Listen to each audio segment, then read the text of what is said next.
میرے عزیزوں، یہاں پر ان بچیوں کے لیے میں کہتا ہوں کہ کچھ ایسے حالات بنائے جائیں گے، شکل و صورت اس پر کبھی مت جانا۔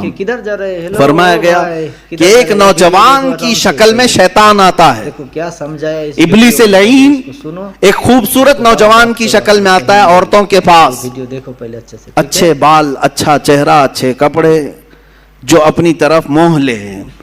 تو لڑکیاں اگر شہوت کے ساتھ اس کی طرف دیکھنے لگ گئیں تو فرمایا گیا النظر سہم من سہام الشیطان، یہ آنکھ جو ہے شیطان کے تیروں میں سے ایک تیر ہے۔ نظر جو پڑتی ہے، شہوت کے ساتھ جو نظر گئی، شیطان وہاں تیر چلا دیتا ہے۔ جو نوجوان تمہیں بھا گیا، یہ ضروری نہیں کہ وہ انسان ہی ہے، وہ شیطان بھی ہوتا ہے۔ شیطان کوئی لمبے سینگ والا، بڑی پونچھ والا، پر والا نہیں ہے کہ ایسی شکل میں آئے گا تب تم ڈر کے بھاگو گی۔ شیطان تو ایک اچھے نوجوان کی شکل میں بھی آتا ہے، خوبصورت لڑکوں کی شکل میں آتا ہے، اور مردوں کے پاس خوبصورت لڑکیوں کی شکل میں آتا ہے۔ جب یہ بہک جاتے ہیں، گناہ کر لیتے ہیں، تب چلا جاتا ہے، بھاگ جاتا ہے، اچھے اچھے پرہیزگاروں کی شکل میں آ جاتا ہے اور تمہارے ایمان کا سودا کرنے لگ جاتا ہے۔ میرے عزیزو، بنی اسرائیل کی وہ حکایت مجھے یاد آتی ہے جس میں اس نے ایک بڑے عابد کا تقوی بھسم کر دیا۔ بہت بڑا عابد، نیک، اپنے صومعہ سے نکلتا نہیں تھا۔ صومعہ اس کو کہتے ہیں جہاں عبادت کرنے کی جگہ ہوتی تھی پہلے بنی اسرائیل میں، اس کے باہر وہ کبھی نہیں نکلتا تھا۔ 4 بھائی تھے، ایک بہن تھی قریب میں، وہ چاروں بھائی تجارت کے لیے جا رہے تھے، بہن اکیلی گھر میں تھی۔ کہا کس کے حوالے کر کے جائیں گے؟ تو اس عابد، اس پرہیزگار شخص کے پاس آئے چاروں بھائی، کہا ہم اپنی بہن کو چھوڑ جا رہے ہیں، آپ صرف خیال رکھنا، آپ نظر رکھنا۔ اس نے کہا ہاں ٹھیک ہے، وہ چلے گئے۔ نظر رکھنے والا عابد، نظر رکھنے والا عابد نکلتا نہیں تھا۔ ایک دن ایک بزرگ آئے، وہ بزرگ یہی ابلیس لعین ہے۔ آ کر کے اس نے دروازے پر کہا کہ تیرے بھروسے ایک نوجوان لڑکی کو چھوڑ گئے ہیں، وہ گھر میں بیچاری اکیلی پک رہی ہوتی ہے اور بہت زیادہ اکتا جاتی ہے، کبھی کبھار بات تو کر لو، سو خیریت تو پوچھو۔ یہ اپنے صومعے کے دروازے تک آیا بس، اور وہاں سے اس کو پکار کر کے کہا، وہ لڑکی اپنے دروازے پر آئی، ایک دوسرے کو دیکھا اور بات چیت کیا، خیر خیریت پوچھا، یہیں تک تھی بات۔ لیکن شیطان یہیں سے اپنے کام شروع کرتا ہے۔ اس کے بعد دوسرے دن یہ عابد اور بات چیت شروع کر دیا۔ یہاں سے یہ سلسلہ اتنا بڑا کہ اس کے اندر عبادتوں کی جو طلب تھی وہ کم ہونے لگی۔ اب یہ اپنے صومعہ سے نکل کر کے اس کے گھر بھی جانے لگا، جا کر کے گھنٹوں بات چیت کرتے رہے۔ وہ وقت بھی آیا جب اس نے اس کے ساتھ زنا بھی کر لیا، اس ایک نوجوان خاتون کے ساتھ، کیونکہ یہ شادی نہیں کرنے والا تھا۔ پوری قوم کے نزدیک یہ نہایت عابد ہے، پرہیزگار ہے، زنا ہو گیا، حمل بھی ٹھہر گیا۔ اب کیا کرے؟ نوجوان لڑکی کے ساتھ ایسے معاملات ہوئے ہیں، ڈرا۔ وہی ابلیس آیا پھر بزرگ کی شکل میں، کہا دیکھو بہت بڑا معاملہ ہو جائے گا، اگر تم یہ معلوم ہو گیا تو پوری قوم تمہارے ساتھ کیا کرے گی؟ کہا کیا کروں؟ کہا اس کا گلا دبا دو، مار دو اور دفن کر دو، گھر میں کسی کو پتہ بھی نہیں چلے گا۔ اس نے قتل کر دیا اس لڑکی کو اور دبا دیا اندر، زمین صاف کر دیا۔ جب چاروں بھائی تجارت سے واپس آئے، پوچھا کہاں ہے ہماری بہن؟ کہا وہ بیمار ہو گئی تھی، میں نے اس کو بہت علاج کیا، انتقال کر گئی، قبرستان میں دفن کیا، ایک جھوٹی قبر دکھا دیا۔ وہ روئے دھوئے، ہو گئی بات ختم۔ لیکن کیا یہیں پر سلسلہ ختم ہو جاتا ہے؟ چند دنوں کے بعد ان بھائیوں کے پاس یہ ابلیس آیا، کہا یہ عابد جھوٹ بولتا ہے، یہ جو عبادت کرنے والا مکار ہے جھوٹ بولتا ہے، تمہاری بہن سے اس نے منہ کالا کیا، حمل ٹھہرا، تو اس کے بعد اس نے مار کر کے یہیں گھر میں دفن کیا۔ انہوں نے کھود کر کے دیکھا تو لاش کا پرانا بقیہ مل گیا۔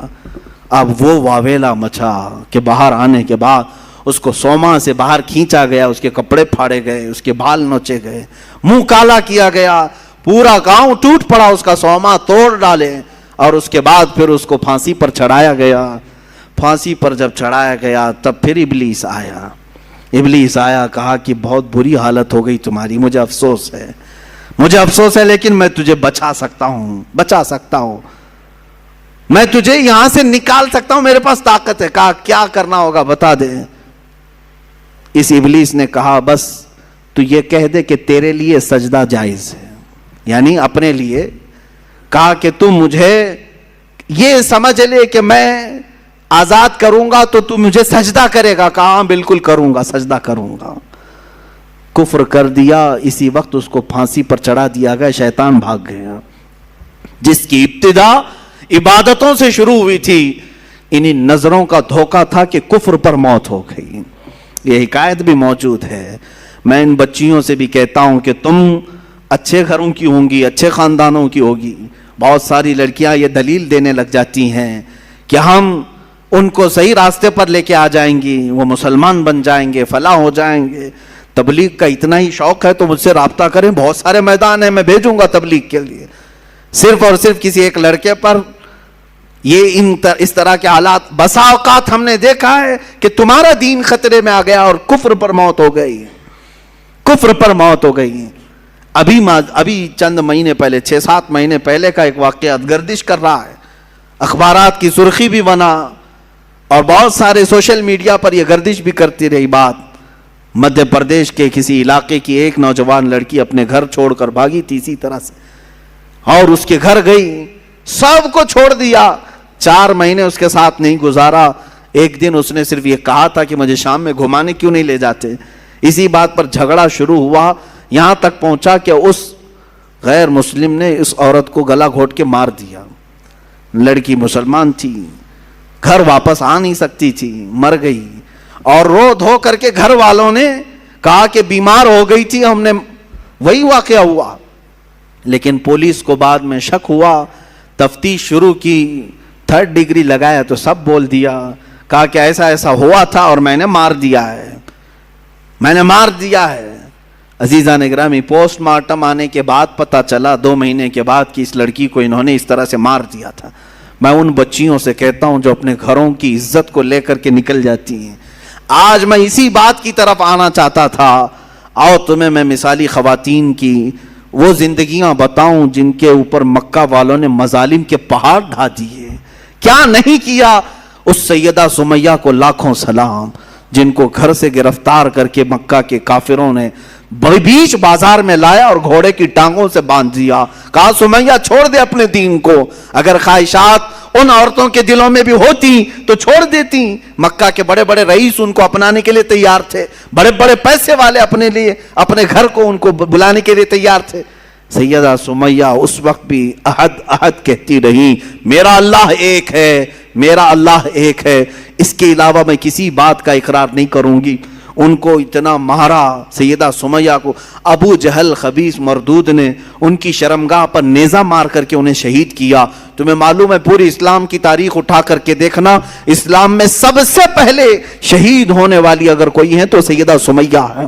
وہ عورت ہے جنہوں نے جان پیش کر دیا, دین نہیں دیا, دین نہیں بیچا.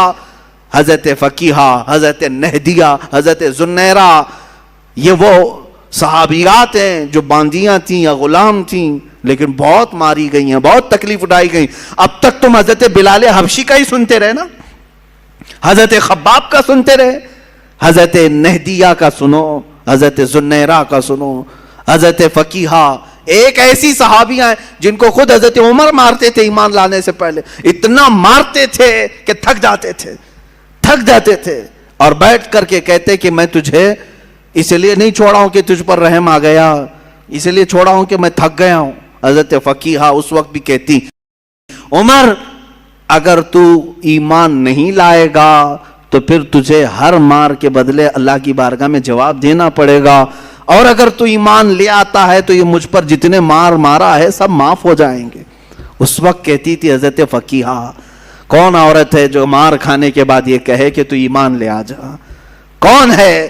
یہ ایک باندی تھی حضرت فقیہہ.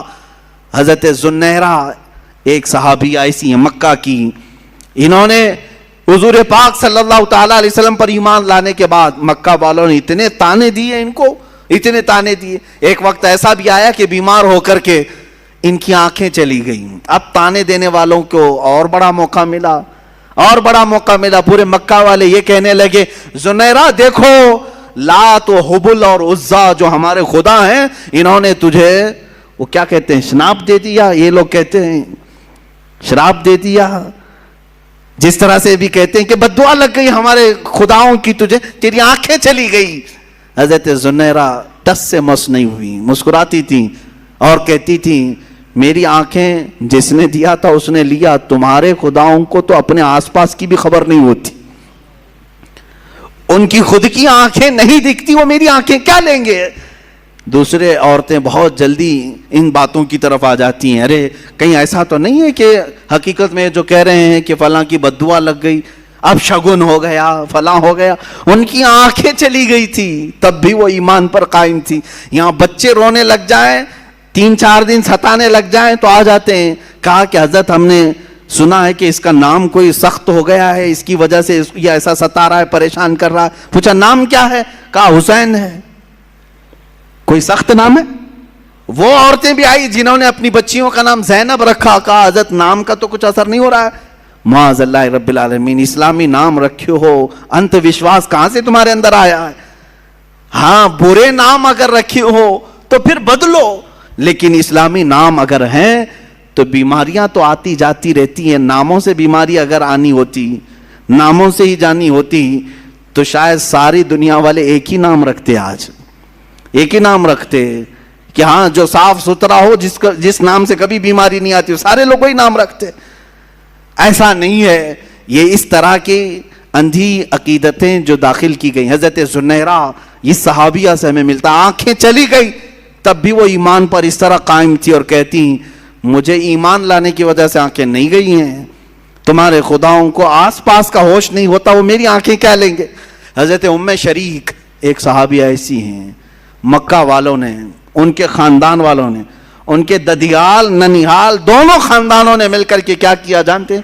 حضرت ام شریک کو کڑی دھوپ میں کھڑا کیا، ایسی دھوپ میں کہ جو ریتیلی زمین ہے کھلے میدان میں ان کو کھڑا کرتے، اور اگر وہ آگے بڑھتی تو کوڑے سے مارتے. اسی میدان میں کھڑا کرتے. کتنی دیر؟ گھنٹہ 2 گھنٹہ نہیں، 3 دن تک کھڑا رکھا. بھوک اور پیاس کی شدت کی وجہ سے ان کی آنکھیں باہر آنے لگ گئی تھی. حضرت ام شریک یہ بھی صحابیاں ہیں. اس کڑی دھوپ میں، آج مکہ کی دھوپ جانتے ہیں آپ 50 ڈگری کے اوپر جاتی ہیں، 50 ڈگری کے اوپر. شاید آپ 35-40 ڈگری میں ہی پریشان ہو جاتے ہیں. 50 ڈگری سے اوپر کی دھوپ برداشت کرتی ہوئی گرم ریت پہ کھڑی رہی 3 دن تک. 3 دن کے بعد وہ کہنے لگے کہ تو اپنے خدا کو چھوڑ دے، چھوڑ دے. حالت ایسی ہو گئی تھی کہ کانوں میں آواز تک نہیں آ رہی تھی. میں نے روایت پڑھا، آنکھیں بھیگ گئی. حضرت ام شریک پوچھنے لگی کیا کہہ رہے ہیں؟ تو انہوں نے اشارہ کر کے کہا ایک کو جو تو مانتی ختم کر دے. کان سنائی نہیں دے رہے، آنکھیں باہر آ چکی ہیں، جسم تپ رہا ہے، پیروں میں چھالے پڑ گئے. تب وہ پکار کر کے کہتی اللہ احد، اللہ احد، اللہ ایک ہی ہے، ایک ہی ہے. کوڑے مار مار کر کے ان کو زخمی کر دیا تھا حضرت ام شریک رضی اللہ تعالیٰ عنہ کو. اور جانتے یہی وہ صحابیہ ہیں. حضرت ام سلیم، کتنی صحابیات کی میں بات تمہارے سامنے رکھوں. حضرت ام سلیم ایک وہ صحابیہ ہیں حضور پاک صلی اللہ علیہ وسلم جن کے گھر آرام کرنے کے لیے جاتے تھے، جو حضور پاک صلی اللہ علیہ وسلم دھوپ کے یا گرمی سے پسینے ہوتے تو وہ قطرے جمع کر کے رکھتی تھی. یہ حضرت انس کی ماں ہیں جنہوں نے حضور کے پسینے کو جمع کر رکھا خوشبو کے لیے. اور روایات یہ بتاتی ہیں ان کی 7 پشتوں تک وہ خوشبو آتی تھی. وہ ام سلیم جب ان سے نکاح کے لیے ابو طلحہ نے پیغام بھیجا، وہ ایمان لائے ہوئے نہیں تھے، ایمان لائے ہوئے نہیں تھی. آج کے حالات کے مطابق میں عرض کر رہا ہوں، ام سلیم کیا کہتی ہیں؟ ابو طلحہ کو بہت پسند کرتی تھیں، خوبصورت تھے ابو طلحہ، بہت ہی کڑیل جوان بھی، اور ام سلیم ان کو پسند کرتی تھی. نکاح ہو جائے، سامنے سے ابو طلحہ آئے، ام سلیم نکاح کر لیتے ہم. ام سلیم نے کہا میری پسند اپنی جگہ پر، تم خوبصورت ہو اپنی جگہ پر، تم کڑیل جوان ہو اپنی جگہ پر، مگر میرا ایمان میرے ساتھ ہے. کیا ایسا ہو سکتا ہے کہ میں اللہ کو ایک مانتی ہوں، محمد صلی اللہ علیہ وسلم کو اللہ کا رسول مانتی ہوں، میرا تمہارے سے نکاح کیسے ہو سکتا ہے؟ اگر تم ایمان نہیں لائے تو ہماری زندگی میں کبھی ملاپ نہیں ہو سکتا. حضرت ام سلیم کی دعوت پر حضرت ابو طلحہ ایمان لائے، اور ایمان لائے تو صرف نکاح کے لیے نہیں لائے، حضور کے جانثار بن گئے اور عشرہ مبشرہ صحابہ میں داخل ہوئے ہیں۔ خواتین کا یہ بھی کردار ہے عزیزان گرامی، وہ ایسے نہیں کہ پسند آ گیا جوان تو گھر سے بھاگ کر نکل پڑی، چاہے کہیں پر بھی جا کر کے شادی رچانا پڑے۔ معاذ اللہ، ان بچیوں کی زندگی پر مجھے بڑا افسوس ہوتا ہے جن ماں باپ کی عزت کو مٹی میں ملا کر کے فخر کرتی ہیں۔ یہ سب کہاں سے ہو رہا ہے جانتے ہیں؟ یہ سب اسی ٹیلی ویژن سے، انٹرنیٹ سے اور سیریلوں سے۔